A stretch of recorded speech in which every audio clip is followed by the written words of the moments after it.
Se está poniendo linda la cosa. Comenzaron definitivamente las elecciones, comenzó la campaña. La primera sorpresa la dio el oficialismo, la dio el justicialismo, la dio Osvaldo Jaldo siendo candidato, algo que ni él mismo se lo esperaba. ¿Por qué Osvaldo Jaldo terminó siendo candidato?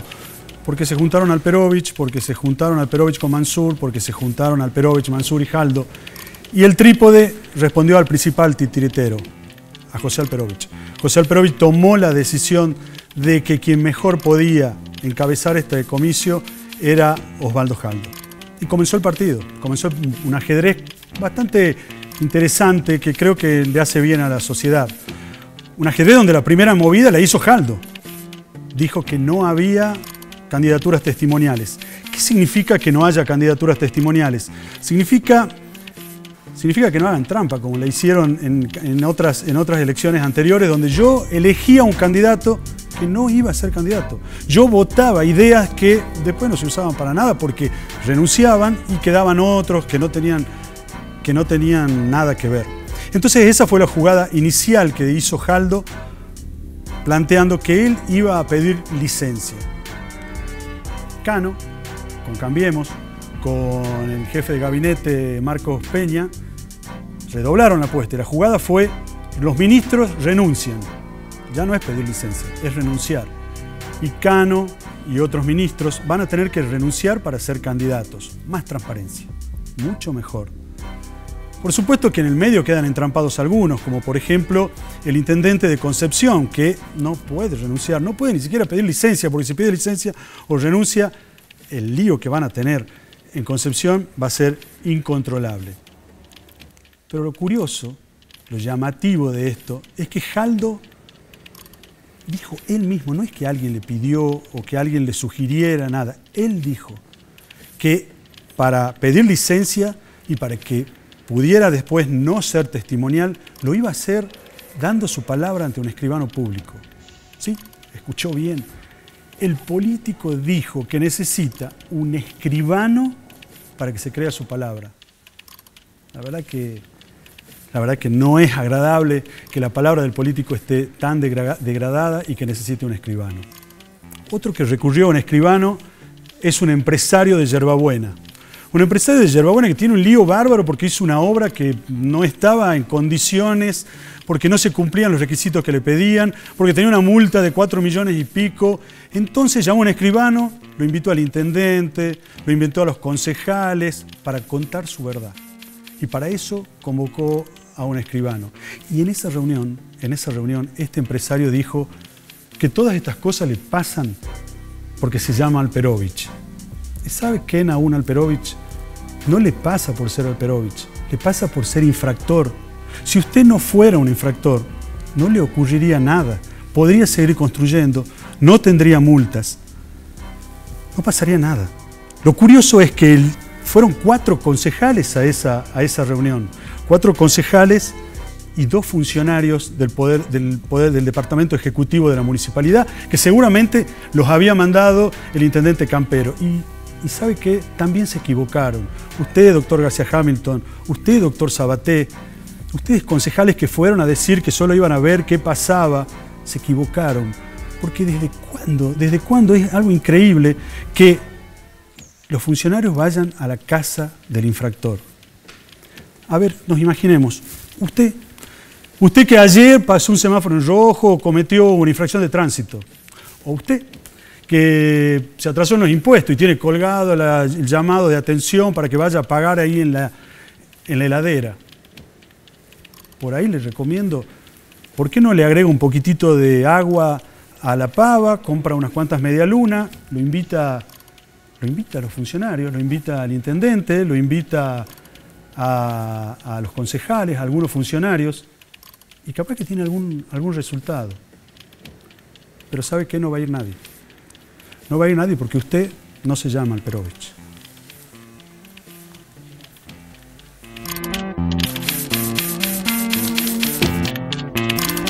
Auspician este programa EDET.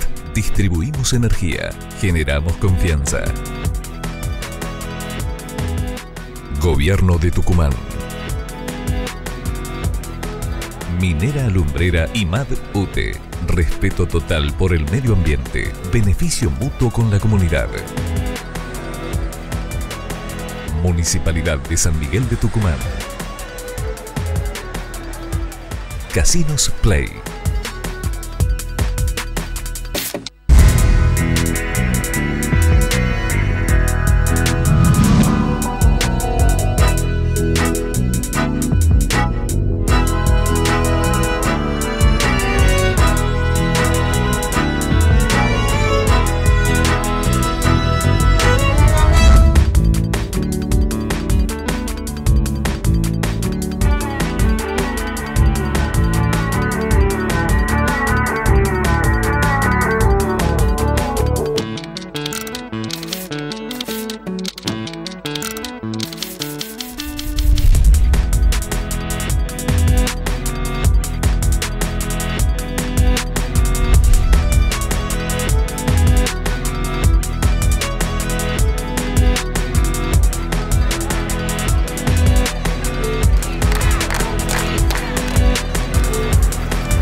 Buenas noches, estamos en el primer programa televisivo de La Gaceta, estamos en Canal 10, estamos en La Gaceta, estamos en la página de La Gaceta en www.lagaceta.com. Buenas noches, Carolina, ¿cómo estás? ¿Qué tal, Federico? ¿Cómo estás? Bueno, 10:07 de la noche, aquí en Canal 10, como vos lo decías, y empezando el octavo programa de Panorama Tucumano. Octavo programa, así que agradecerles siempre por este acompañamiento, porque la gente sigue comunicándose con nosotros para participar, sobre todo para dar su opinión con respecto a los temas que, como siempre hace, La Gaceta los adelanta en su edición papel para que todos ustedes puedan dejar su opinión, su punto de vista. Hoy dos temas puntuales, centrales. Uno tiene que ver con esto de la pesadilla del departamento propio, que lo habíamos dicho. ¿Qué pasa cuando una persona, un vecino, una familia que ahorró ahorró durante muchos años para adquirir su departamento y termina lidiando detrás de las empresas constructoras que no cumplen con la palabra como estaba establecida en los contratos,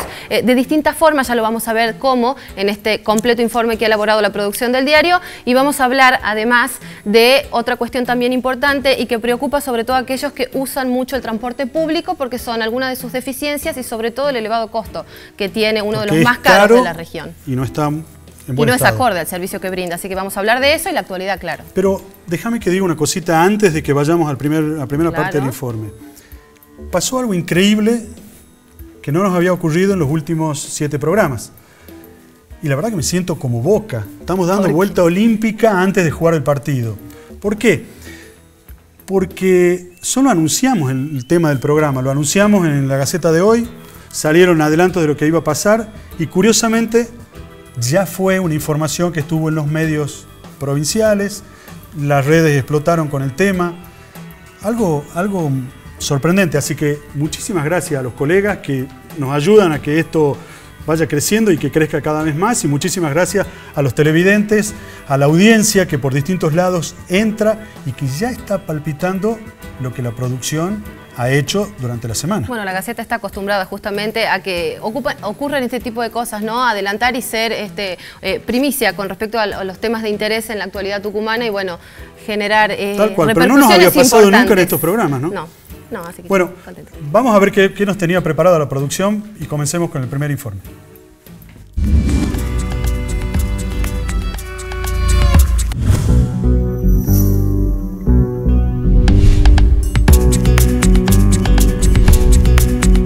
Del total de edificios que hay en San Miguel de Tucumán, al menos 30 se encuentran habitados en condiciones irregulares. El principal problema es que no disponen del certificado final de obra, otorgado por la municipalidad. Sin este certificado, los departamentos no pueden ni ocuparse ni escriturarse. Tampoco pueden disponer de agua, luz, gas o internet. Sin embargo, se terminan habitando precariamente por demora en la entrega de los departamentos, necesidades de los propietarios y falta de control municipal. Por otro lado, más de 500 vecinos denuncian haber sido estafados en la compra de sus departamentos mediante la inversión en pozos.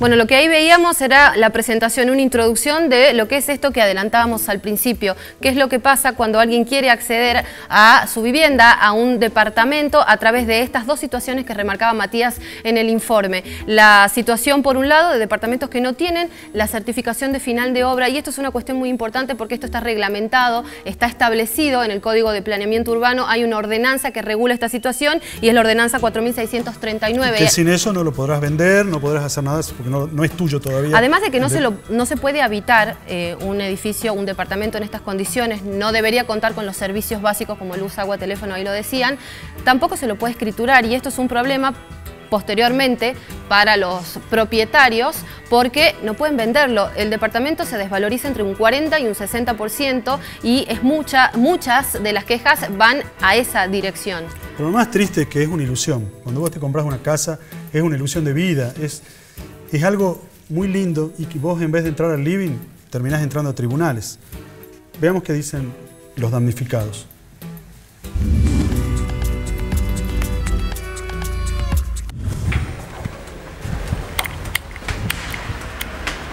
No contamos con el certificado final de obra y no sé debido a qué, porque estamos cumpliendo con los requisitos que económicamente fija la provincia. Nosotros estamos funcionando como si lo tuviéramos, pero no lo tenemos. ¿En qué nos vemos damnificados nosotros? En que si yo lo quiero vender, al saber que no hay un certificado final, el comprador paga menos. Económicamente, en eso estoy perjudicada. Nosotros lo que esperamos es que algún día manden una inspección y digan esto se puede subsanar así o esto es insubsanable. Lo mismo, bueno, le vamos a dar el certificado para no vernos perjudicados económicamente. Esto lo que estamos viendo es un medidor de DET que es de obra. No tenemos medidores particulares. Hay todavía una serie de elementos que faltan para llegar al final de obra. Como ustedes ven, este desastre es mi living. Hace 5 años que estoy viviendo acá y todavía no logro que termine ni el edificio ni termine la parte de arriba de mi dúplex del 8º piso. Por este agujero se accede a las salas de máquinas y a los tanques y a las salas de ascensores.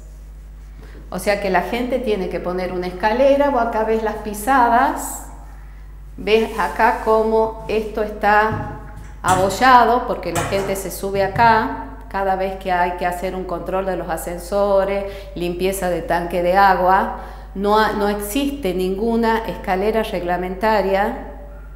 Estos son todos los cables que están sin terminación, es un enjambre de cables. Imagínense en el peligro. Estos son los teóricos gabinetes que lógicamente están vacíos. No tienen medidores de luz, perdón. Ya muchos vecinos se les había dado la posesión de sus departamentos. Estábamos viviendo con las chapas que él pone en todos los sitios baldíos que ustedes conocen del resto de los fideicomisos. Los palieres se llovían, no estaban con pisos. Por supuesto, con luz de obras, como continuamos hasta ahora, sin todos los elementos de defensa civil. Había solamente una bomba, los vecinos terminamos de comprar la segunda. O sea, hay montones de irregularidades que siguen permaneciendo en este edificio y realmente son escandalosas. Son escandalosas y además todo este proceso produce miedo. Uno de los problemas principales que ha tenido la producción es que no todos quieren hablar, porque todavía la ilusión se mantiene. Si hablan, capaz que ya se enojan estos propietarios y terminan de alguna manera perjudicando todo el proceso que se venía desarrollando. Sin embargo, por las redes sociales, por esto que comentábamos al principio de que nos van comentando muchos de los episodios que van ocurriendo y de los padecimientos que van teniendo, nos mandaron un video.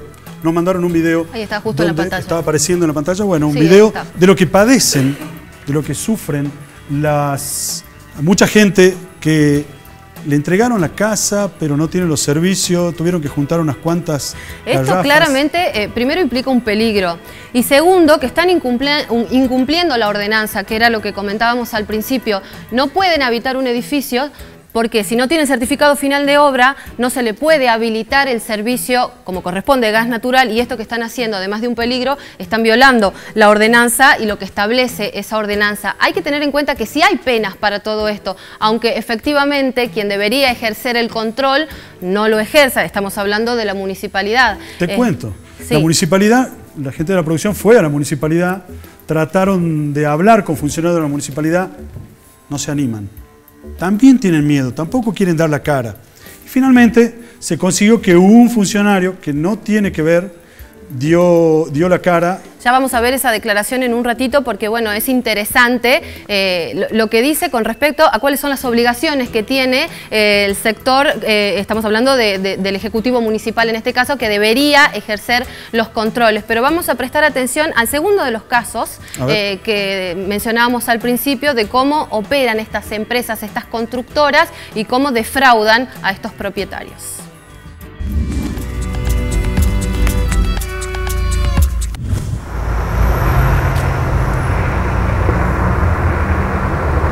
Bueno, nosotros, hablo en plural porque somos un grupo de personas que compró acá en Mendoza 1087. Dada el no inicio de obra, hemos comenzado a ver qué estaba pasando. Fuimos a hablar con el señor Grandi, nos dijo que la obra no puede comenzar porque no hay un permiso que necesita él de parte de la municipalidad para comenzar la obra. Si esto la municipalidad no lo aprueba, nunca va a comenzar la obra y nunca vamos a tener edificio, obviamente. Hay otros edificios de la constructora Grandi donde él nos ha prometido reubicarnos a los que teníamos todo el departamento abonado, pero tampoco están con finalización de obra, tampoco están habitados porque está la estructura levantada, pero no tiene sanitarios, no tiene grifería, no tiene nada. ¿Por qué esto no pasa con otras constructoras? Que nosotros también se lo planteamos a Miguel Grandi. ¿Qué pasa con las constructoras tal o cual que no tienen estos problemas? Sos vos, es tu empresa, que se tienen que hacer cargo el gobierno y la municipalidad o el organismo que corresponda, porque nosotros estamos en el medio, porque nosotros hemos comprado algo de buena fe y se supone que tiene que haber un ente controlador de las empresas constructoras, a ver qué tan solventes son para poder vender edificios, departamentos. Si no, esto es yo o cualquiera podría poner una empresa constructora. Si son tan laxos los controles, digamos, si no hay control, cualquiera podría poner empresas constructoras y empezar a trabajar con el capital de la gente que va comprando. Compré un departamento acá en Virgen de la Merced y Córdoba, y bueno, con un compromiso de él de habérmelo entregado el año pasado entre marzo y julio. Pero hasta la fecha no existe el edificio, este es el terreno baldío. Yo pagué el 80%, pero como yo vivo acá cerca y puedo ver de que la obra nunca se empezó, entonces yo empecé a sospechar, porque él decía, sí, ya va a salir el permiso de la submuración, el permiso de la municipalidad. Entonces dejé de pagar, pagué el 80% y dejé de pagar, y ante un abogado, en donde yo denuncio que ante el incumplimiento de esta persona yo también no iba a seguir regalándole el dinero, que él no sé qué ha hecho con ese dinero ni dónde está. Es difícil volver a empezar cuando se ha entregado todos los ahorros a una persona con toda la idea de que uno va a vivir mejor, y que realmente no ha dado ningún tipo de respuesta. Esto ha sido una estafa, es una estafa. Bueno, estas eran las declaraciones de esta segunda parte de las personas que se ven perjudicadas por la compra de departamentos en Pozo. Ahí veíamos, no hay obra, nunca se iniciaron las obras, la gente puso en la mayoría de los casos, como esta señora, el 80%, y se están incumpliendo, obviamente, con los contratos. Se calcula aproximadamente, porque hay organizaciones de vecinos que se quejan y que se agrupan para demandar estas situaciones, que son aproximadamente en la ciudad 500 personas que, bueno, están en estas situaciones. Debe haber muchas más. 500 familias. Y debe haber muchas más. De hecho, nosotros hemos recibido muchísimas personas que se han ido comunicando por distintos medios, WhatsApp, por las redes sociales además, dando su caso, presentando la situación. Y no solamente, nosotros estamos mostrando propiedades horizontales, pero hay distintos emprendimientos comerciales privados. Estamos hablando de barrios privados. Uno de estos casos, y ya lo vamos a compartir en un ratito, es el caso de Loma Linda, donde muchos vecinos en la ciudad de Tafí Viejo también se han quejado por la mala administración y por el incumplimiento de los fiduciarios en este caso particular, porque bueno, esa es la forma en la que se han agrupado. ¿Qué responsabilidad tiene la municipalidad en esto? Bueno, vamos. Porque la verdad es que no sería necesario, estas cosas no ocurrirían si el control fuera correcto. La gente de la producción trató de hablar con el catastro de la municipalidad, con el señor Juan Ledesma. Juan Ledesma no tiene ningún problema de hablar, pero sin mostrarse delante de las cámaras, sin que aparezca su nombre. Bueno, una constante, ¿no? En todo lo que hemos tratado de acceder a entrevistas, porque ya lo van a ver después también, hay otros testimonios que tampoco no quisieron dar la cara. La voz sí, pero bueno, vamos a ver. Conseguimos un funcionario municipal que no tiene mucho que ver con esto, que sí dio la cara.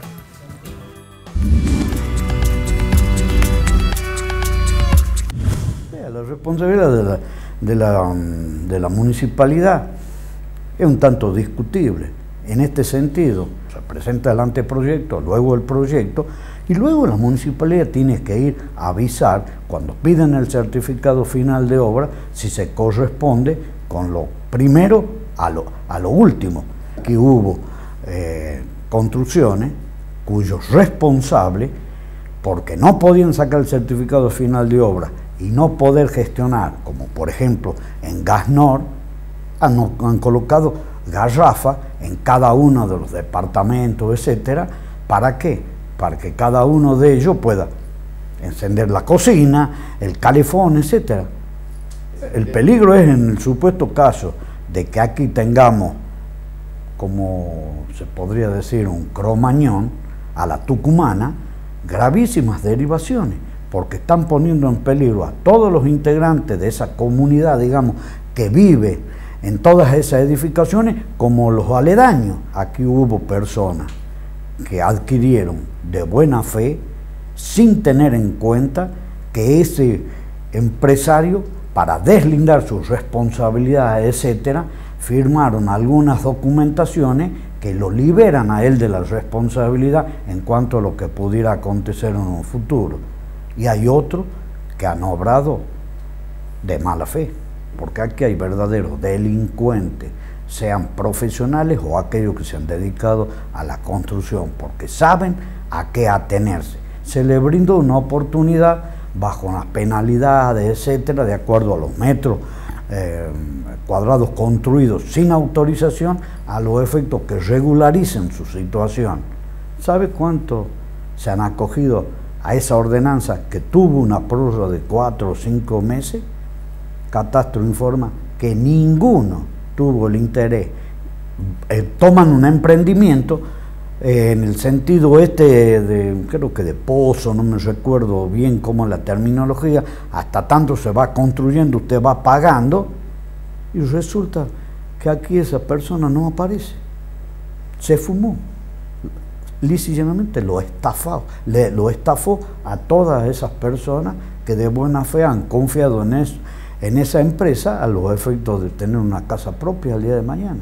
A los empresarios que sean más honestos, que tengan en cuenta que aquí no están jugando con la población y con las personas como si fuese un partido de fútbol. Aquí están jugando con la vida de las personas. Gracias a Viñones por dar la cara, pero no es relativa la responsabilidad de la municipalidad.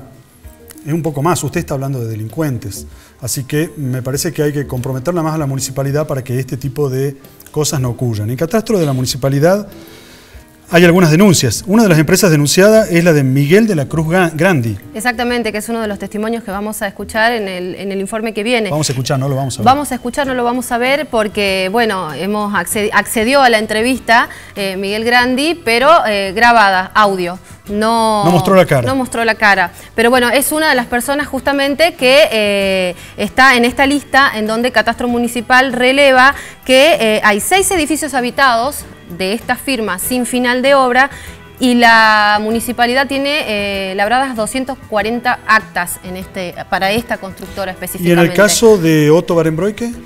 Barenbroike también, un edificio habitado, esto es lo que tiene catastro, y 74 denuncias, 74 multas efectuadas, también en este caso a Otto Barenbroike. Y falta una. Me falta una, Masi que Rovira, también es la... se fue cambiando de Fue cambiando nombre. de denominación, así es. 23 edificios habitados sin final de obra y 339 denuncias. En total son estos 30 edificios que mencionábamos al informe al principio del informe, que están habitados sin contar con este certificado final de obra. Veamos qué dicen los empresarios.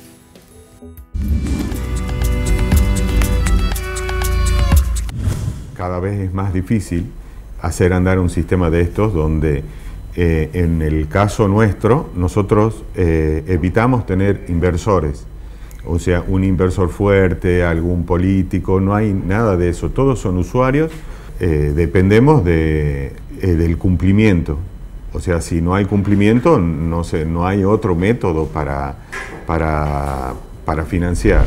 Mira, nosotros hemos tratado de hacer lo máximo que está a nuestro alcance. O sea, la autocrítica que tenemos es no haber actualizado mucho tiempo la cuota. Pero lo hemos hecho con la intención de que haya más gente que llegue a comprar el producto. Y hoy estamos orgullosos de que haya mucha gente como maestros de escuela o gente que no podría comprar un departamento en otro lado viviendo, en obras nuestras. Hubo como un quiebre, entiendo, o sea, hasta un determinado momento ustedes no cambiaban los valores. Exactamente. Sucedieron estos problemas y ahí dijeron, bueno, vamos a actualizar los valores y sigamos. Sí. Y la gente que queda ahí en ese problema, ¿qué pasa? O sea, ¿ustedes van a terminar esas obras? Claro, están terminadas, tienen dos opciones, o sea, se terminan poniendo la plata para que se terminen o se terminan poniendo ellos lo que les está faltando para terminar. De esta crisis se sale juntos, o sea, no se sale por una parte. Entonces, la autocrítica sí que hago es haber esperado tanto tiempo para realmente decir hay un quiebre. Entonces, hoy no se puede trabajar sin inversores. Ese es el problema. Digamos, se tornó muy caro aprobar un plano porque ahora 5 años se metió un impuesto que es un canon de mejoramiento de redes de la SAT y eso hace que aprobar una carpeta sea cosa bastante costosa. Bien. Por otro lado, digamos, aprobar una carpeta es algo que lleva mucho tiempo, o sea, que tiene en la municipalidad un tiempo que es bastante largo. Y finalmente conseguir la aprobación de la obra cuando está terminada también es una gestión que no es sencilla, que lleva mucho tiempo. Vos no le podés impedir a la gente que compró un departamento que lo use, porque es de ellos. O sea, ¿con qué le impedís? ¿Qué policía ponés? ¿Cómo hacer para que no entre al departamento que es de él? ¿Qué hace? ¿Lo matás? No podés.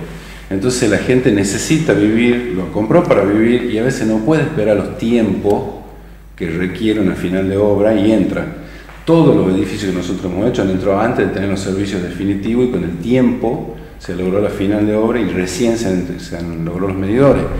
Bueno, el edificio precisamente de las Heras 252, el cual esta señora es la única deudora, no se podía hacer la conexión eléctrica. Entonces, el edificio está, uno lo va a ver, tiene una calidad superior, tiene pisos de parquet, tiene revestimientos de primera, tiene muros dobles, súper aislado, o sea, como decíamos, tiene una calidad superior al resto, superficies muy grandes. Entonces, la deuda de esta señora es muy grande. No se podía hacer la conexión eléctrica del edificio. Se siguió con un único medidor eléctrico hasta llegar a hacer la conexión. Bueno, según los vecinos, hay como 12 edificios que ya están pagados por los vecinos y todavía no están entregados, se va demorando. No, no es correcto. No. Eso no es así, digamos, lo que estamos construyendo ahora se está pagando. Bien. O sea, hoy no existe un vecino que ya haya pagado y no tenga su departamento. A ver, a lo mejor existe alguien que venía a pagar el contado, una obra que es en pozo. Pero es un caso, no es que son 100 y el edificio tiene 100. Bien. ¿Me explico? esta gente que ha pagado el 100% está adentro del edificio. O sea, toda su plata fue para comprar el lote, para armar los proyectos, para sacar los permisos, para hacer las demoliciones. Entonces están adentro. Lo que se necesita es seguir vendiendo para que ese edificio pueda continuar. Esas futuras ventas es la que nosotros ya no queremos hacer a usuarios. Nosotros la queremos hacer a inversores. Venga 1 o 2 inversores, personas puntuales, que finalicen el edificio.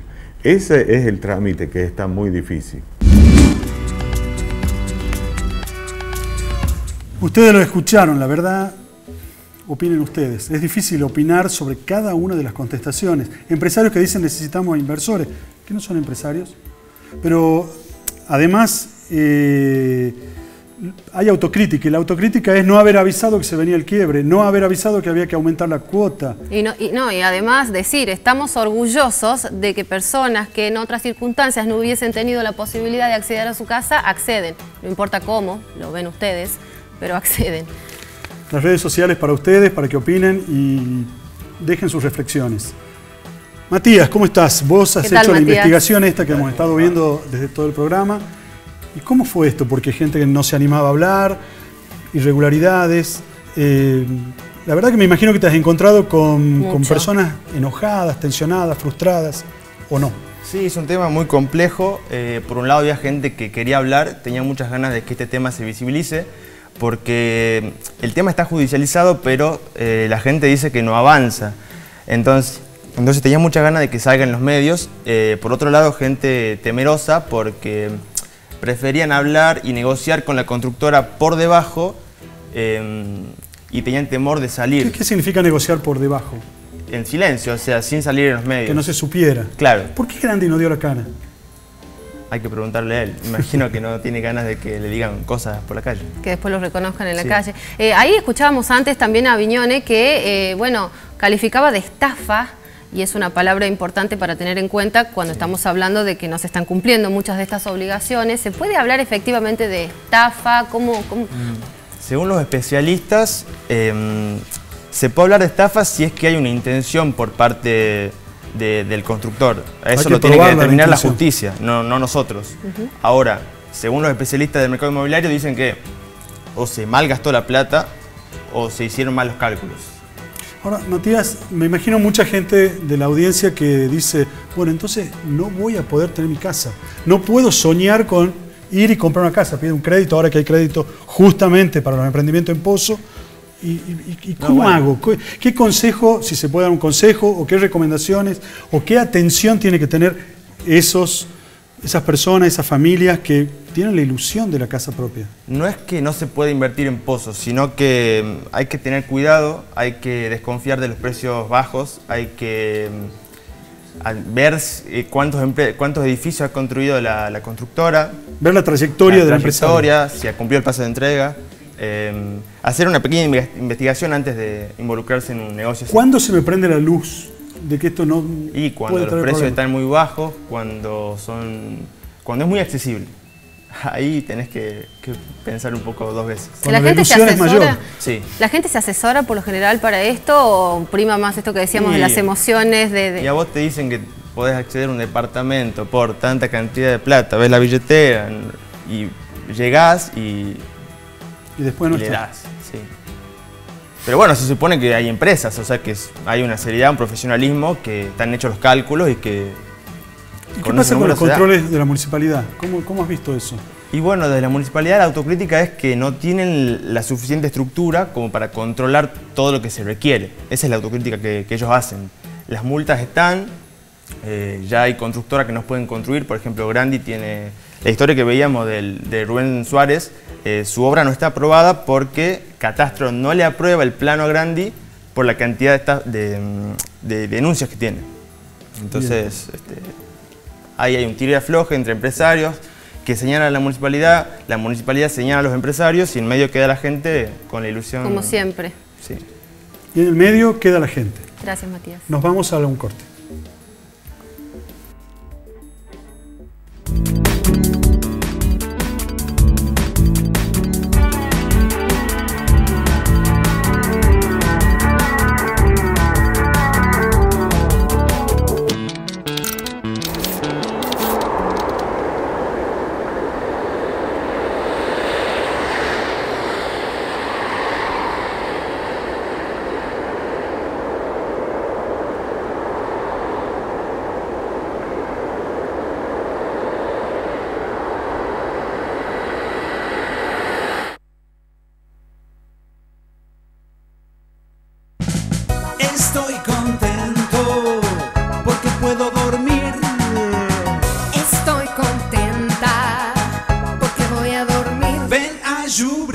Hipercolchonerías. Yubrin. Hipercolchonerías. Ven a Yubrin. Hipercolchonerías. Las mejores marcas aquí. Ven a Yubrin. Piero, Suavegón, Suavestar, Canon, en Avenida Mitre, esquina Corrientes y sucursales.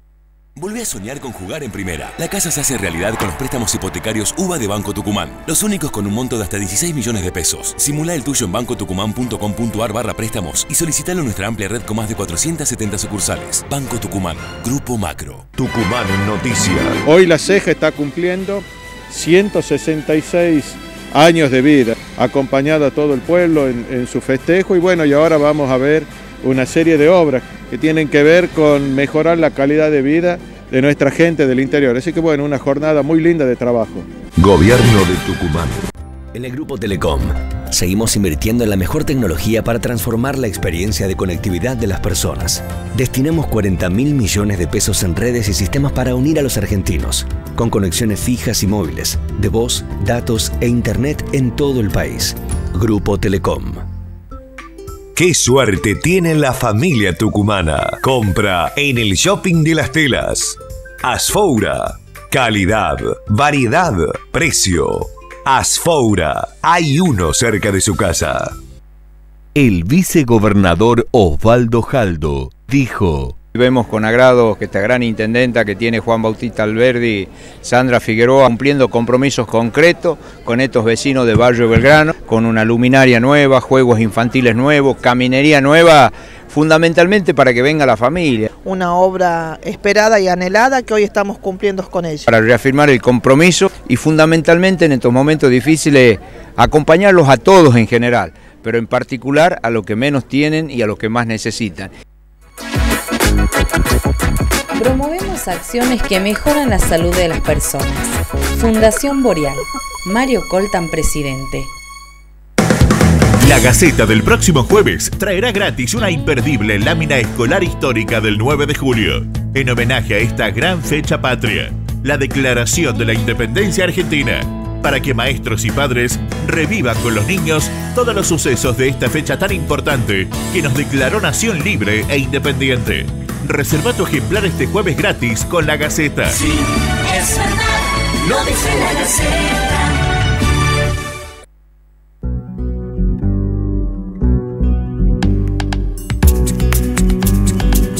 Segundo bloque de Panorama Tucumano, estamos en vivo y ya están llegando jóvenes que van a hablar sobre las elecciones. Vamos a ver qué dicen los chicos, qué piensan ellos, qué quieren pedirle a los políticos, y también van a estar los especialistas de la redacción de La Gaceta hablando de lo mismo.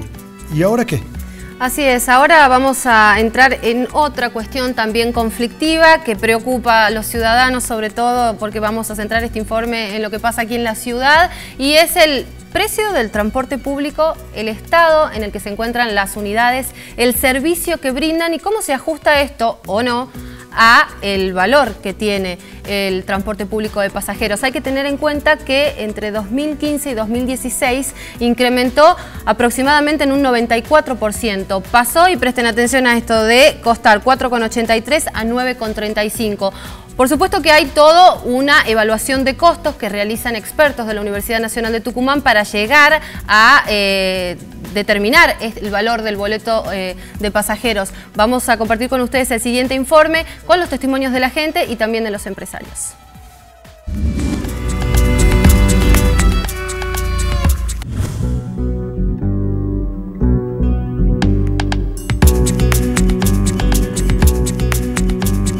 En Tucumán se paga el boleto urbano más caro de la región. Entre 2015 y 2016 aumentó más de un 90%. La tarifa es tan alta que, con el ahorro del boleto, en 2 años, 2 personas que viajan 2 veces por día podrían, por ejemplo, comprar su propia moto.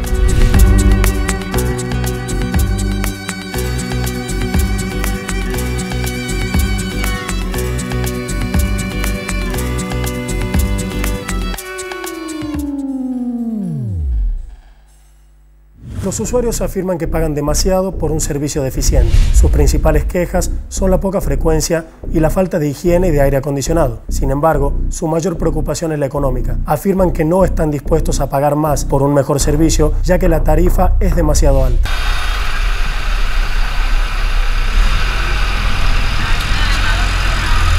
estamos pagando 10 pesos y es mala la calidad del viaje, digamos.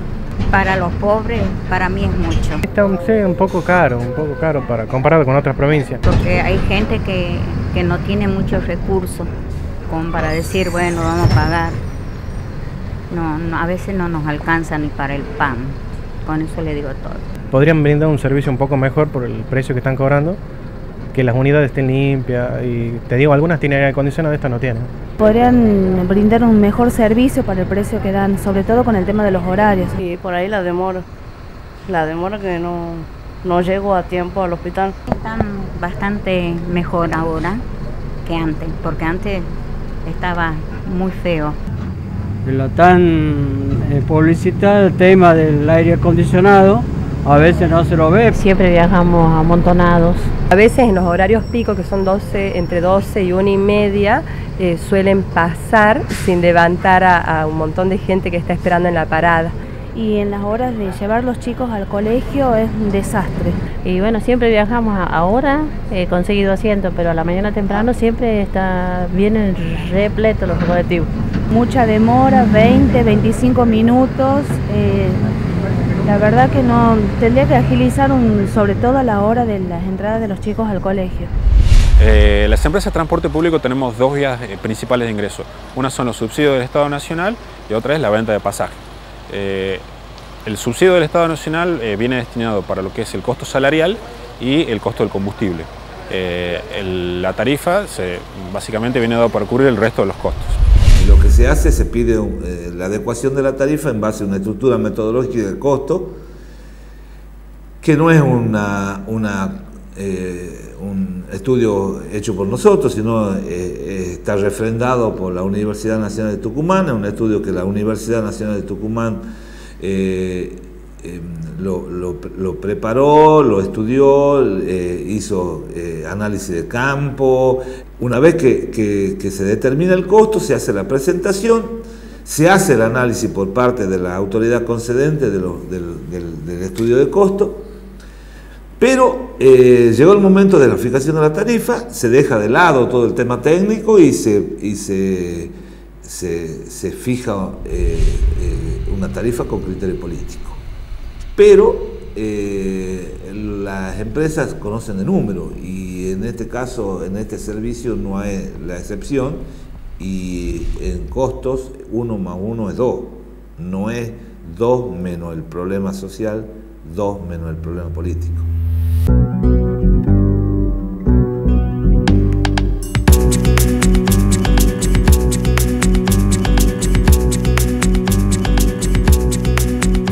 Acá los actores en esto es el Estado, es la parte empresaria y es la ciudadanía, los usuarios, ¿no es cierto? Ahí está el tema realmente fundamental, quién asume o cómo comparten esos costos. Porque si se fija una tarifa que es la mejor para el usuario y que el usuario la pueda pagar, eso significa que el Estado o la parte empresaria asumirán de alguna manera el costo de llegar a un servicio óptimo. Si se fija una tarifa por debajo de los valores que da ese estudio de costo, no se están reconociendo todos los costos de la actividad y esto hace que la empresa recurra a acciones para protegerse, para poder cubrir su costo de protección y poder seguir funcionando, que generalmente caen sobre siempre lo mismo, la descapitalización o el endeudamiento. Como empresarios ellos tienen los recaudos y yo creo que si pelean tanto por conservar sus líneas es porque ganancia tienen. Hay una complicidad del Ejecutivo Municipal en cuanto a hacer la vista gorda a la falta de cumplimiento de partes de las normas. Sí, me parece que es malísimo el servicio en general. Se demora un montón, digamos, en horas pico, ¿entendés? Entonces no tiene una buena frecuencia. Yo creo que debe haber malos fines de semana y los días feriados demoran más, entre 1 hora, 40 minutos. Se demora mucho, 15, 20 minutos, mucho. Siempre está bien. Además que un poco atrasadito andan, ¿no visto? ¿Qué opino de que a veces uno está haciendo cola acá media hora y los colectivos no pasan seguido? Es una frecuencia bastante larga. Y sí, el boleto es bastante caro, sí. Permanentemente el personal de transporte verifica la frecuencia horaria de acuerdo a lo que la misma empresa ha acordado con esa dirección respecto a la frecuencia con la cual debe pasar cada unidad. Tenemos base 9, que es de donde se están filmando toda la ciudad, y ahí nos dicen si tenemos obstrucción de la vía pública por una manifestación, por un corte, etcétera, etcétera. Entonces eso también se evalúa a la hora de la frecuencia, porque si subió un corte acá en el centro y se demoró 10 minutos, bueno, ya tiene 10 minutos que muy difícilmente lo vaya a recuperar en el recorrido. Una empresa, en promedio, vende cerca de 400.000 boletos por mes. Esto implica una recaudación de 3,5 millones de pesos. Además, reciben subsidios de la Nación, lo cual les deja en total cerca de 1 millón de superávit. Sin embargo, afirman que al reinvertir en repuestos y mantenimiento, su situación financiera es crítica. Los empresarios piden el apoyo del Estado. Por su parte, los políticos afirman que los empresarios ya están ganando suficiente.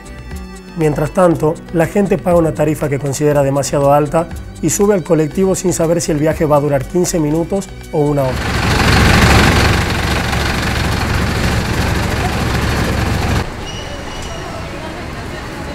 Vemos que hay una dificultad en llegar a un servicio óptimo, tanto desde el punto de vista de cumplimientos de frecuencias como del estado de la flota de buses, como la calidad del servicio, una serie de cosas que sin dudas que esa diferencia que hay entre costos, tarifas y precios y cuánto asume cada sector redunda en la realidad que nos está pasando, que es un servicio que no cumple las expectativas.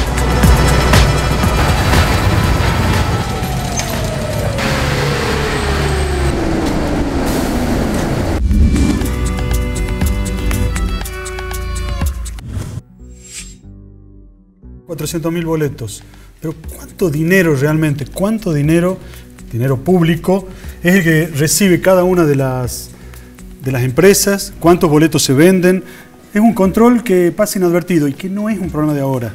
Ya desde el siglo pasado era imposible determinar de constatar cuántos boletos vendía cada empresa. ¿Y por qué es importante cuántos boletos vende? Y porque vamos a saber ahí si hay un apoyo del público, del usuario, para que eso funcione. Y efectivamente, y el cálculo que realizan los empresarios y que veíamos recién, la Universidad Nacional de Tucumán hace este análisis de costo en base a esta tarifa de 9,35 pesos 35 centavos. Según la Asociación de Empresarios del Transporte Automotor de Tucumán, la distribución aproximada es la siguiente. Atos, que es la empresa dueña propietaria del servicio de la tarjeta ciudadana, justamente se lleva 0,72 centavos. El IVA es 0,13. Tributos que se aportan a la Municipalidad de San Miguel de Tucumán, 0,16. La empresa, 8 pesos 34 centavos, y esto cierra el círculo de 9,35, que es el precio del boleto de pasajeros. Y bueno, ahí veíamos, por eso es tan... Los empresarios hacían referencia a esta complicación de poder calcular ellos efectivamente cuántos boletos son los que... Más los subsidios, que son bastantes. Así es. Carolina, está Julián Arauz, está Lucas Tickenberg, Agustina Carrizo, Matías Andrada, que son futuros dirigentes, son jóvenes que van a hablar sobre estas elecciones que se nos vienen encima. Vamos a ver los testimonios de estos chicos. En un ratito vamos a hacer una pausa y enseguida regresamos con Panorama Tucumán.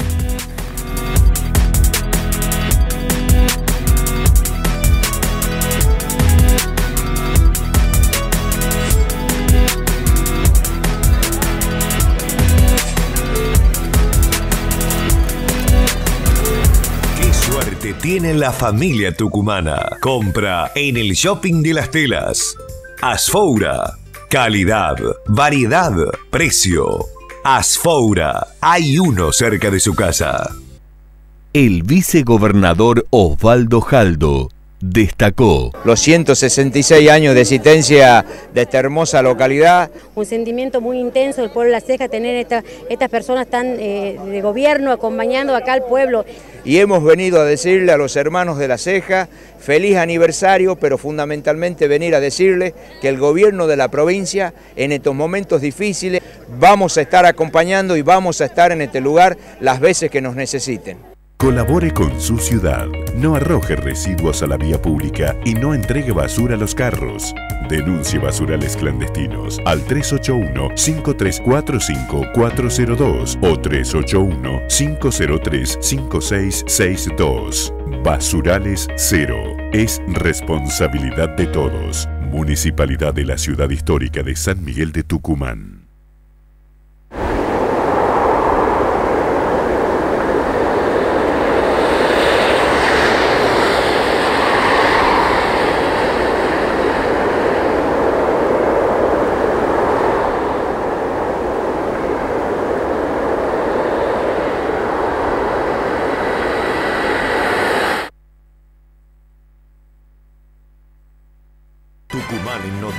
Viendo ya la última etapa de la conexión a cloaca de más de 170 familias, vemos que la capital de San Miguel de Tucumán necesita mucho. Todo el equipo del gobierno de la provincia trabajando en los diferentes barrios, que es donde tenemos que estar y redoblar los esfuerzos para que esta gente esté mejor. Gobierno de Tucumán. Promovemos acciones que mejoran la salud de las personas. Fundación Boreal. Mario Coltan, presidente. Volvé a soñar con jugar en primera. La casa se hace realidad con los préstamos hipotecarios UBA de Banco Tucumán. Los únicos con un monto de hasta 16 millones de pesos. Simulá el tuyo en bancotucumán.com.ar/préstamos y solicitalo en nuestra amplia red con más de 470 sucursales. Banco Tucumán. Grupo Macro. Te asocias, vas a comprar. Y a donde quiera que vas, donde quiera que vas, Club La Gaceta es el club con el que siempre vas a ganar. Club La Gaceta, el único club en el que sus socios siempre ganan. Asociate. Yo me contagié por mi estilo de vida. Me hice unos estudios que me cambiaron todo. Tenía el colesterol alto, pero no quería dejar de comer las cosas que a mí me gustaban. Entonces decidí crear la versión saludable de platos que no lo eran. Y luego crear la cuenta Eat Clean, donde pude compartirlas con gente que no conocía. Hoy me pone muy feliz ayudar y contagiar a las personas a que tengan un estilo de vida más saludable. Hacer Contagia. Conoce más casos y contanos el tuyo ingresando a nuestra fanpage Hacer Contagia.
Y estamos de vuelta en Panorama Tucumano, tercer bloque aquí en la pantalla de Canal 10 y también por La Gaceta a través de su sitio web. Y como lo adelantábamos, están ya los chicos, los jóvenes aquí en nuestros estudios. ¿Y por qué? Porque ellos van a tener la posibilidad este año en estas elecciones de también participar y de emitir su voto. Chicos de entre 16 y 18 años que van a tener justamente esta chance de involucrarse en una gran responsabilidad. Y por eso están aquí, porque queríamos que nos puedan dar su opinión respecto a eso. Se calcula aproximadamente que en la misma situación de ellos están 40.000 jóvenes más en nuestra provincia que van a poder votar justamente en las próximas elecciones. Estamos con Julián, estamos con Lucas, no me va a retar.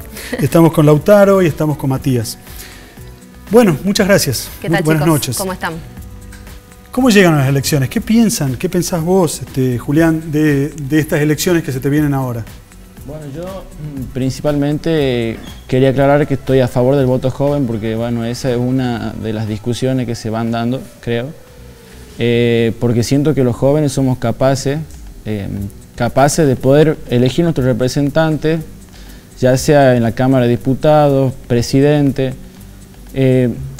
porque estoy muy convencido de que esta idea de joven que no se tiene que meter, este joven que únicamente sabe los fines de semana emborracharse, que esta idea normal del joven, que este panoptismo nos indica que así hay que ser. Yo creo que durante años las utopías, los grandes procesos revolucionarios en los jóvenes siempre fueron protagonistas. El Mayo francés, las revoluciones cubanas, la reforma estudiantil, que ahora se cumplen 100 años el año que viene, son procesos protagonizados pura y exclusivamente por jóvenes.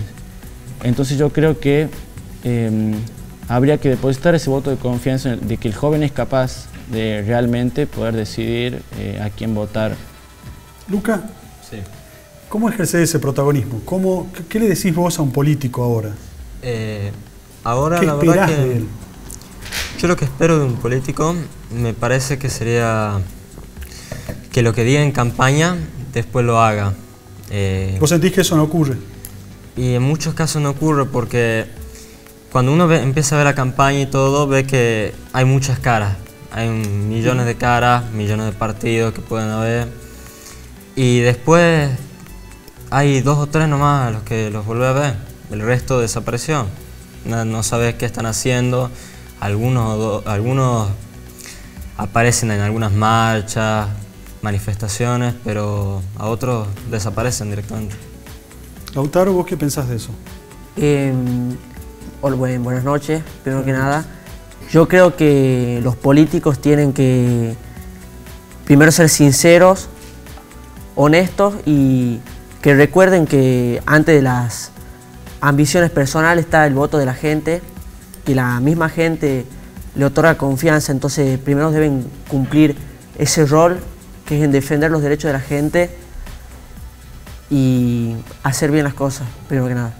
Defender los derechos de la gente, ¿no? Defender, exactamente. A ver, Lautaro, pongamos al revés la pregunta. Recién decían ustedes qué esperan ustedes de los políticos. ¿Qué creen ustedes que están depositando los políticos en ese voto joven que esperan recibir? Al revés, o sea, ¿cómo ven los políticos a los jóvenes hoy involucrándose en la cuestión? ¿Cómo lo ven ustedes? ¿A Lautaro le decías? Sí, a Lautaro, Matías, a cualquiera que quiera responder. Yo creo que los políticos buscan ganarse la confianza de los jóvenes, primero que nada incluirlos en la política, porque somos un pilar fundamental. Como bien había dicho Julián, nos tienen que dar el voto de confianza porque muchas veces se estigmatiza en lo que somos los jóvenes y realmente somos otra cosa. Matías, ¿vos qué pensás de esto? ¿Qué pensás de esta posición que planteaba Lautaro sobre lo que lo tienen que hacer los políticos? Claro, sí, ahí tienen que tener quieren generar una confianza en ¿Pero los ustedes jóvenes. sienten que no sienten confianza en el político? Sí, en la política sí, en la política depende Hacemos una diferenciación entre político y política. Claro. A ver, contámela. La política es algo que... ¿Cómo te explico? El político puede ser una cosa por la campaña que dice, pero al final no termina haciendo nada y la política, no sé. Es general, claro. ¿Hacen política ustedes? Yo en el centro de estudiantes. ¿Y qué significa hacer política? Yo creo que hay que dejar de ver a la palabra política, por lo menos los jóvenes, como decir esa palabra que da miedo, que únicamente es para los grandes, que en la política se roba. Yo creo que en un centro de estudiantes se hace una política, en los clubes de fútbol se hace política deportiva, los directores de escuela hacen política educativa. Y yo creo que el trabajo, por lo menos, obviamente que no conozco la realidad de todos los jóvenes, pero por lo menos desde mi experiencia, mis compañeros, alumnos chicos de mi colegio, hacen política porque están todo el tiempo preocupándose por defender sus derechos y por la calidad estudiantil que le pueden llegar a brindar a los estudiantes, sobre todo que son más chicos. Ahora, sí, ¿ustedes creen que se dan en los distintos ámbitos? Vos hablabas de no solamente el colegio, el club, los espacios como para discutir estas cuestiones centrales políticas, para que ustedes puedan informarse correctamente. ¿Sienten ustedes que tienen acceso a todo eso? O en la casa, por ejemplo, hablar en familia sobre estas cuestiones, sobre la importancia de la participación cívica ciudadana de ustedes y su rol. ¿Alguno? Sí, a mí me parece que sí están los espacios para que los jóvenes se puedan expresar, para que los jóvenes puedan hablar y donde los jóvenes pueden empezar a formarse políticamente desde la casa, discutiendo con los padres, hablando de los distintos puntos de vista que hay en la familia, porque hay familias muy variadas, claro, me parece. Todos tienen su punto de vista distinto, y también en los colegios, en las instituciones, también a veces se charla, se discute con profesores y se plantean distintos puntos de vista políticos sobre lo que está pasando. Lautaro, ¿vos serías candidato? ¿Te gustaría ser?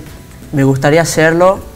Creo que puedo cumplir el rol ese que hace un rato mencionaba, de defender los derechos de la gente, porque la política, desde el significado de la palabra, es las acciones que hacen el bienestar de las personas. Entonces, no solamente un político puede ejercer política, sino cualquier ciudadano. Matías, ¿vos querés ser candidato? Sí, me gustaría. ¿Sí? Sí. A ver, contame, ¿qué propondrías? Y lo que, digamos, cualquier político propone y al final no... No me digas lo que cualquiera, decime qué querés vos. Y... ¿Por dónde te hierve la sangre? Y aumentar un poco más los sueldos de los jubilados, ayudar más a la gente pobre, humilde, que hoy en día está pasando un mal momento. ¿Y el resto de ustedes, chicos? Sí, básicamente yo creo que me enfocaría más en esto que decimos, en políticas inclusivas, sobre todo hacia los jóvenes, porque no solo son el futuro, además son el presente. ¿Luca? Y a mí no sé si me gustaría ser candidato después, no me llama mucho la atención, me parece que hay desde otras maneras donde se puede mejorar la calidad en la que está viviendo la gente, contribuyendo desde otros ámbitos que no sean la política, tal vez de ser un candidato, pero tal vez contribuyendo al candidato que uno cree que es correcto. Y después, obviamente, responsabilizarse, ya sea si ese candidato gana y no hace bien las cosas, o si gana y seguir aportando más para que siga... Pero ¿cómo lo sigo a ese candidato? Porque muchas veces decimos, bueno, lo votamos, pero nosotros también nos desentendemos. ¿Cómo lo sigo controlando como ciudadano? Yo diría que señalando, por ejemplo, las cosas que hace mal, las cosas en las que se equivoca, y criticar, pero que sea una crítica constructiva. Que no sea algo de atacarlo solo porque, por ejemplo, si yo voto y mi candidato no gana, no voy a ir a atacarlo solo porque no gané mi candidato. Claro. Lautaro, nosotros los más adultos hablamos mucho de corrupción y es como que nos pone nerviosos, nos gusta opinar sobre eso, nos da bronca. ¿Cómo la ven ustedes? Yo creo que la corrupción surge desde el momento en que los políticos dejan de lado a la gente y comienzan con las ambiciones personales, que es lo que totalmente rompe, digamos, con la barrera de defender los derechos de los ciudadanos. ¿Creen que el sistema favorece a esta corrupción puntual de los políticos, no de la política en general, sino del sistema? ¿Cómo lo ven? Yo creo que está en cada uno de los políticos ver si las ambiciones personales vence al voto de confianza que le dieron los ciudadanos al mismo. Bien, bueno, muchas gracias, chicos, y ojalá los políticos, los candidatos los hayan escuchado o los vayan a escuchar después, porque se puede ver el programa en la Gaceta, en la web de la Gaceta, y las opiniones de ustedes sirvan o se canalicen de alguna manera. Muchas gracias. Gracias. Vamos a hacer una pausa, ya venimos.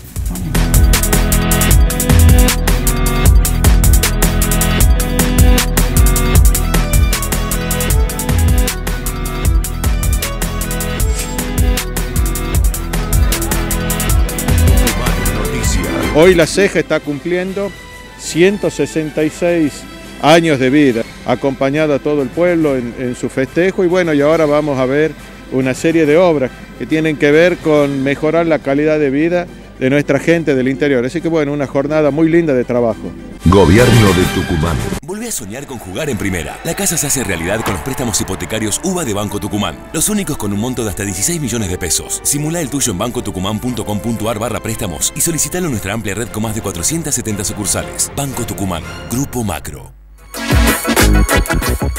Promovemos acciones que mejoran la salud de las personas.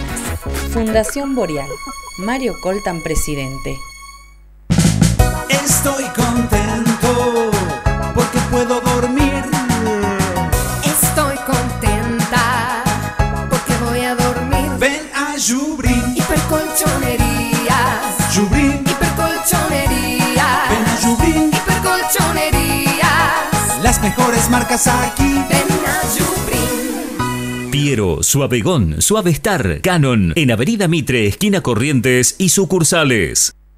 El vicegobernador Osvaldo Jaldo expuso. Campo de Herrera, después de muchos años, podrá decir, hemos saldado una deuda importante. Gracias al gobierno de la provincia, en especial el presidente de la legislatura, Osvaldo Jaldo, que hizo posible transfiere esta deuda que tanto nos ha asfixiado financieramente. Los legisladores de los diferentes partidos políticos han acompañado esta iniciativa y ha salido por unanimidad.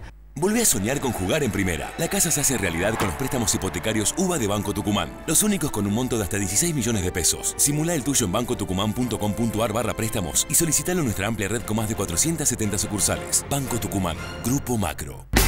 Te asocias y la usas donde quiera que vas. Siempre habrá un lugar donde quiera que vas, donde tus compras ganarán 1000 beneficios que te vamos a dar. Club La Gaceta, el único club en el que sus socios siempre ganan. Asociate.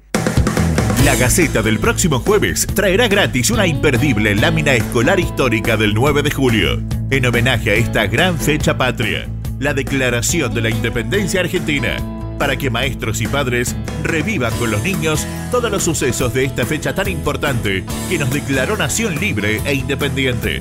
Reserva tu ejemplar este jueves gratis con La Gaceta. Sí, es verdad, lo dice La Gaceta. Esta semana, Números de Oro La Gaceta tiene un pozo acumulado de 270.000 pesos. Sí, escuchaste bien.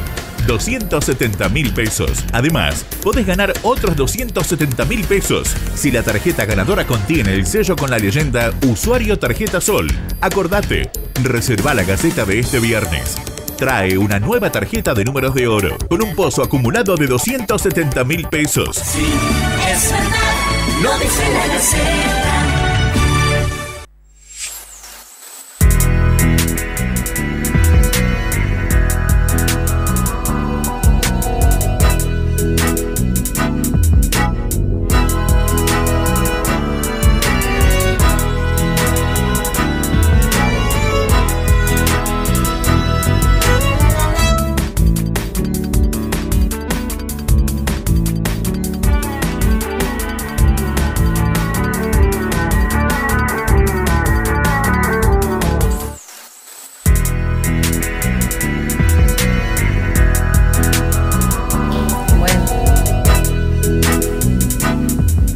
Bueno, ya estamos de vuelta aquí en Panorama Tucumano, de regreso, muchísima repercusión en las redes sociales, están llegando muchos comentarios, sobre todo con este primer informe que compartíamos al principio del programa. La gente sigue denunciando, sigue aportando sus comentarios, así que bueno, los invitamos a que lo sigan haciendo. Mañana seguramente va a haber más repercusiones en la Gaceta Online, pero bueno, ahora pasamos al tema coyuntural. Seguimos político. Con la política, la política se nos va metiendo sí. En la vida y los próximos meses va a ser cada vez más. Y así va a ser, claro.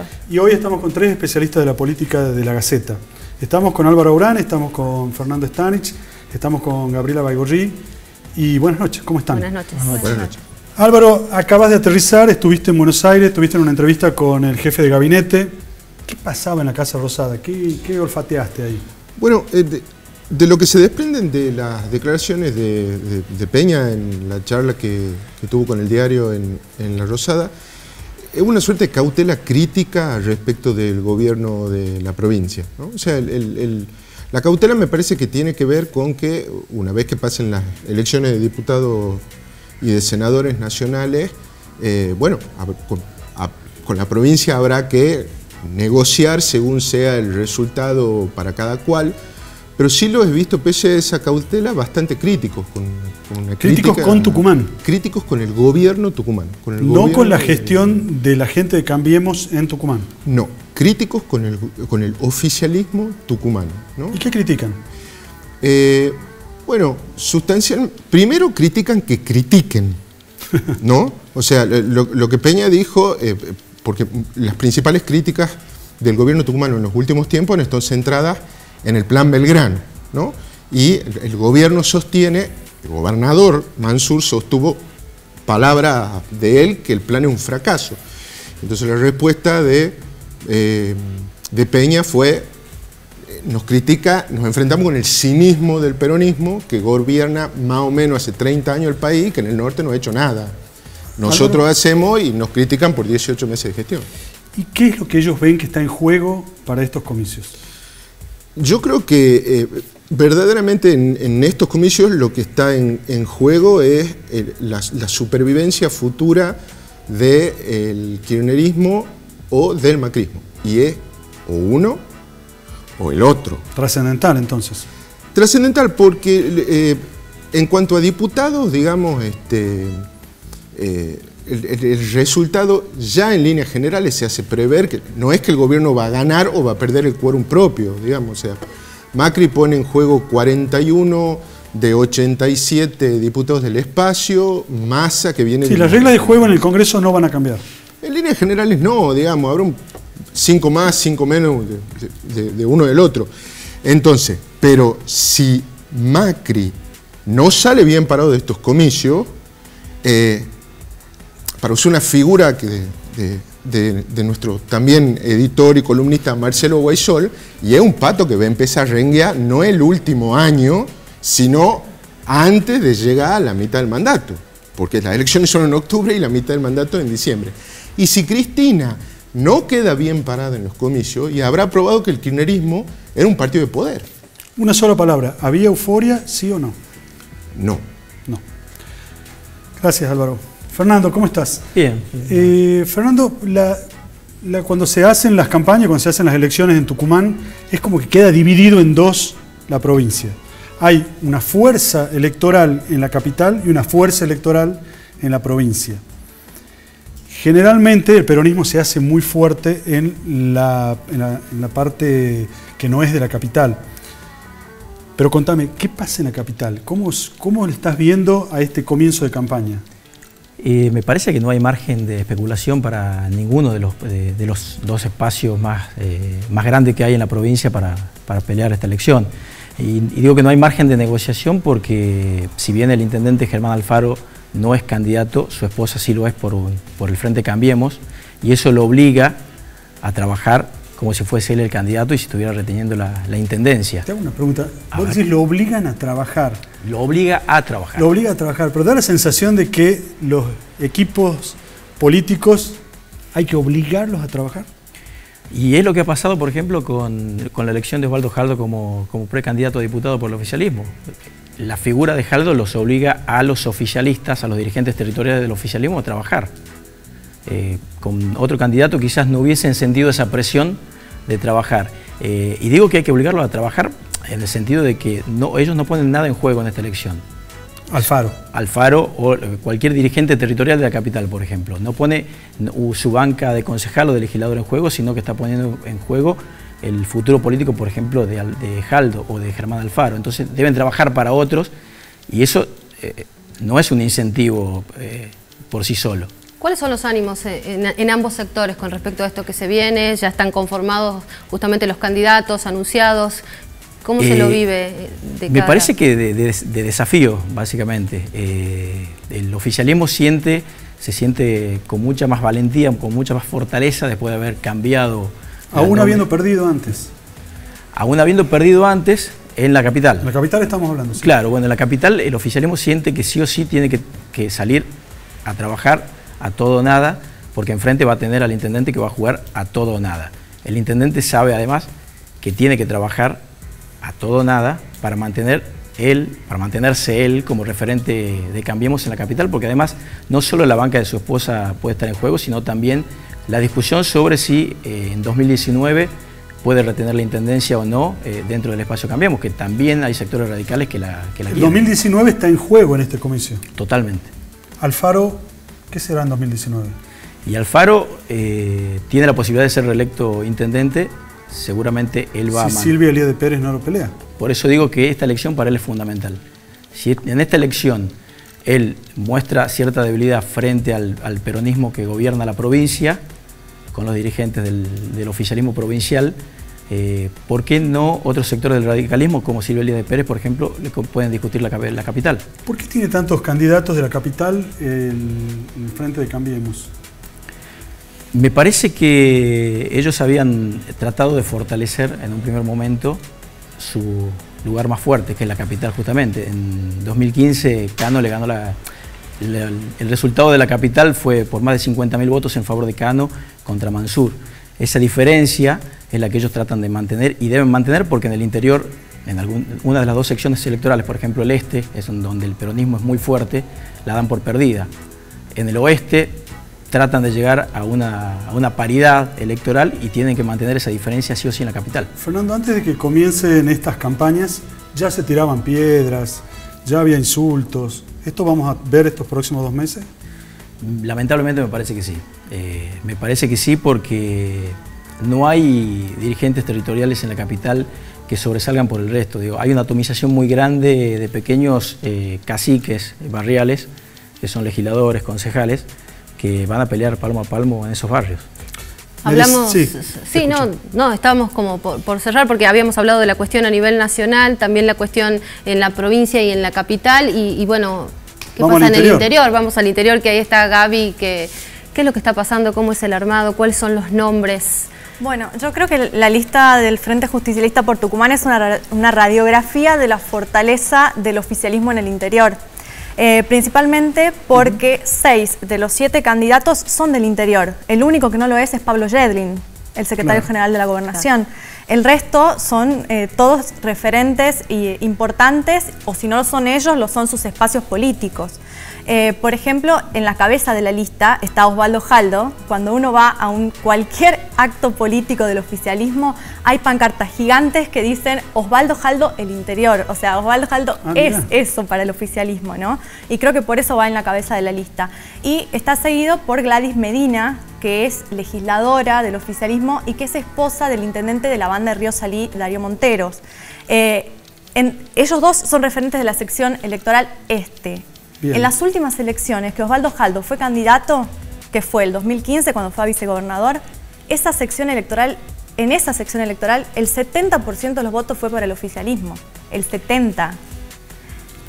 A ver, después seguimos con el resto de los referentes, son del oeste, de la sección electoral oeste, salvo Pablo Yedlin, por supuesto. Le siguen, o sea, él está en tercer lugar, Yedlin. Después, en cuarto lugar, tenemos a Sandra Mendoza, que es la esposa del mellizo José Orellana, que es diputado nacional. El Partido Tucumán Innovador hizo una elección muy buena en 2015. En el oeste alcanzaron casi el 60% de los votos, el oficialismo. Gaby, ayer creo que Fernando, si me equivoco, tituló que andaban muchos heridos dando vuelta. En el interior, pese a que hay muchas candidaturas, hay algunos heridos. ¿Quiénes son esos? Claro que sí. Bueno, está principalmente, creo que el legislador Antonio Ruiz Olivares. Claro, porque su espacio político, Acción Regional, ha ganado 5 intendencias en las últimas elecciones, nada menos, y casi 20 comunas de las 90. ¿Y por qué está herido? Y porque no fue incluido. Desde un primer momento, cuando comienza el rum digamos, de las candidaturas, estaba como que se iba a quedar con un tercer o cuarto lugar. Y finalmente fue excluido. Cuando se le consultó a Mansur Jaldo por esta exclusión, él dijo, no, bueno, los cargos no estaban, los puestos en las listas no estaban confirmados y perdió. Gaby, ¿qué pasa con Cambiemos en el interior? Bueno, la lista de Cambiemos creo que también es un traje hecho a medida de la fortaleza de Cambiemos, ¿no? Que precisamente no es el interior, como bien decía Fernando. los principales candidatos son de la capital, solo hay 2 referentes del interior, que son, bueno, que si es fuerte, digamos, el intendente de Concepción, Roberto Sánchez, y también Gonzalo Blasco, que es un productor agropecuario del este de la provincia, que ha tenido bastante notoriedad, digamos, a partir de la protesta en 2015 de los productores de granos, que inclusive acamparon en la Plaza Independencia, recordarán todos la imagen de los tractores. Bueno, a partir de, era un productor autoconvocado y llegó a una asociación de productores muy importante que es APRONOR. Álvaro, te hago una consulta. Se ponen en juego 4 bancas. Hay quienes dicen que van a salir 2-2, hay quienes se animan a un 3-1, pero van por el 2-2. ¿Qué es ganar? Ganar es sacar más votos, es sacar más bancas. Que para todos nosotros parece un empate, ¿es un empate? ¿Qué significa ganar para vos? Gran pregunta, ¿no? A ver, respecto de qué es ganar específicamente, es mantener o ampliar la diferencia de votos que el gobernador Mansur le sacó a José Cano en 2015. Primero en la elección... O sea, cuando veo los resultados, tengo que ir a ver lo que pasó en 2015. Hay que ir a ver el número de votos. Bien. O sea, la elección estragada de maniobras fraudulentas de agosto y después la no tan tremenda, digamos, elección de octubre, en el que más o menos esa diferencia es 100.000, 110.000, 115.000 votos, anduvo más o menos mantenida. Si el gobierno tucumano quiere decir que ganó, tiene que mantener esa diferencia o ensancharla. Bien. Si no, la lectura es favorable al espacio de Cano. ¿Qué es lo que... y en cuanto a si va a ser 2-2, 3-1 y demás, las encuestas, bueno, primero que las encuestas no nos dan estadísticas, a esta altura del partido nos dan ilusiones. Los encuestadores dan certeza recién en las últimas 2 semanas y no se la dan al público, se la dan a quienes los contratan. Pero si bien en las encuestas, lo que el gobierno está viendo en las encuestas es que aparece una suerte, ellos le llaman una suerte de voto vergüenza de Cambiemos. O sea, notan que hay mucha gente que no se anima a decir yo voy a votar por Cambiemos, por el tarifazo, por el problema de las pensiones, pero cuando cuadran la encuesta con los otros datos y ven que esa persona tiene una altísima imagen negativa del kirchnerismo y una alta imagen positiva del gobierno, asumen que esa gente que no se anima a decir yo voy a votar por esto, dice, en realidad sí va a estar votando por Cambiemos. Bien. Así que hasta ahora tampoco hay euforia en el gobierno provincial, ¿no? Consideran que la elección, ellos dicen que la ganan, pero consideran que es reñida. Fernando, ¿qué es ganar? Me parece que para Cano descontar esa diferencia de 100.000 votos, 110.000 votos, si Cano no descuenta esa diferencia, Cano habrá perdido la elección. ¿Y la candidatura a 2019? Y se abre un interrogante a partir de eso. O sea, si bien el presidente ha dicho que su candidato para suceder a Mansur en 2019 es Cano, el presidente Macri, me parece que a partir de esto y con la exclusión de Domingo Amaya, por ejemplo, de la lista de diputados, de candidatos a diputados de este año, se abre todo un interrogante y se puede barajar y dar de nuevo en el espacio opositor. Gaby, ¿qué es ganar? Creo que ganar para los dos es mantener las bancas que tienen hasta ahora, que son 2 y 2, porque Tucumán renueva 4 bancas de diputados.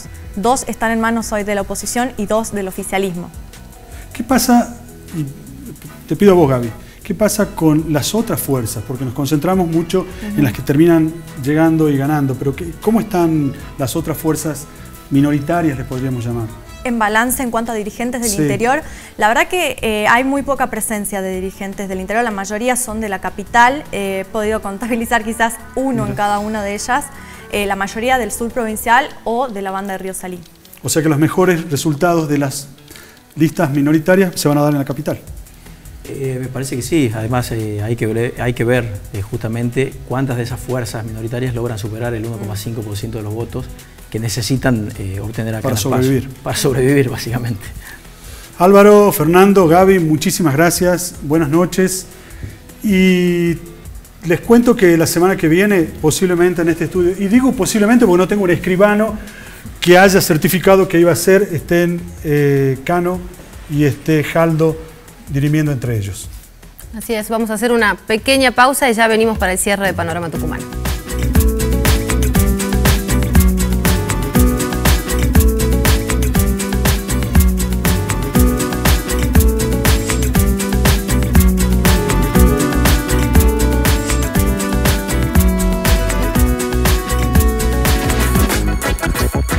Promovemos acciones que mejoran la salud de las personas.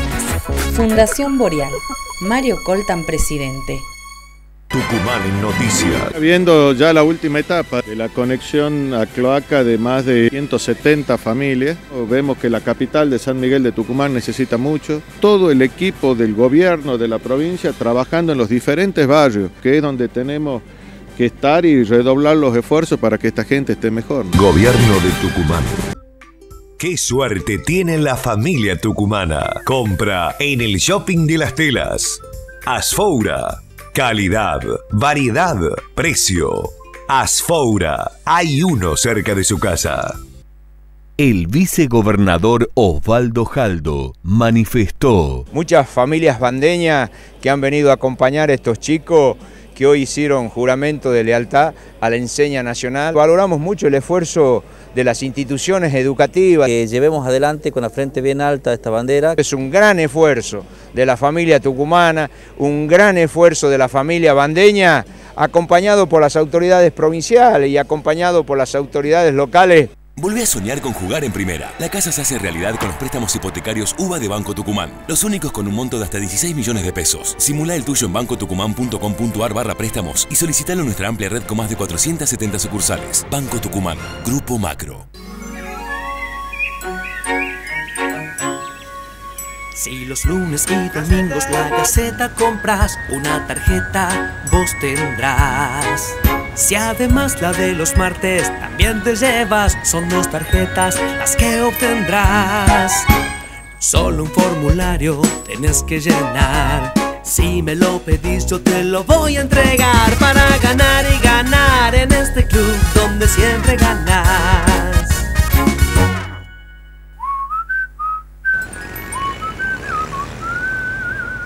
Esta semana, Números de Oro La Gaceta tiene un pozo acumulado de 270.000 pesos.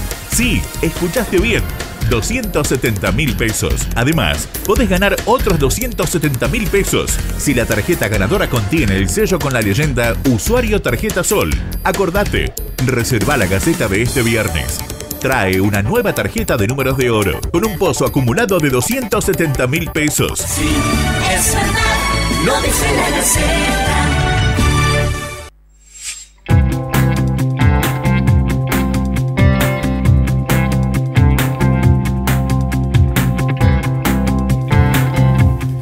Nos vamos, hemos pasado un programa con temas difíciles, con temas duros y nos hemos empezado a meter en la campaña política.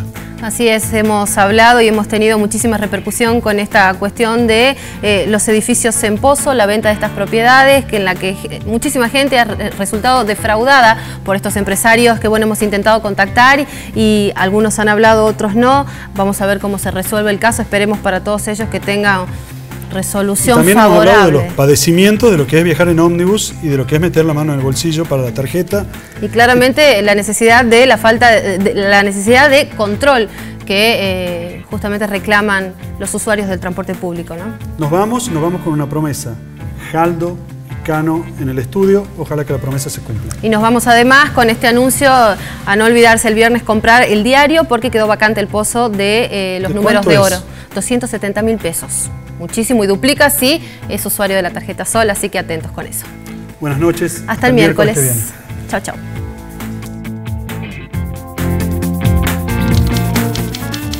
Auspiciaron este programa.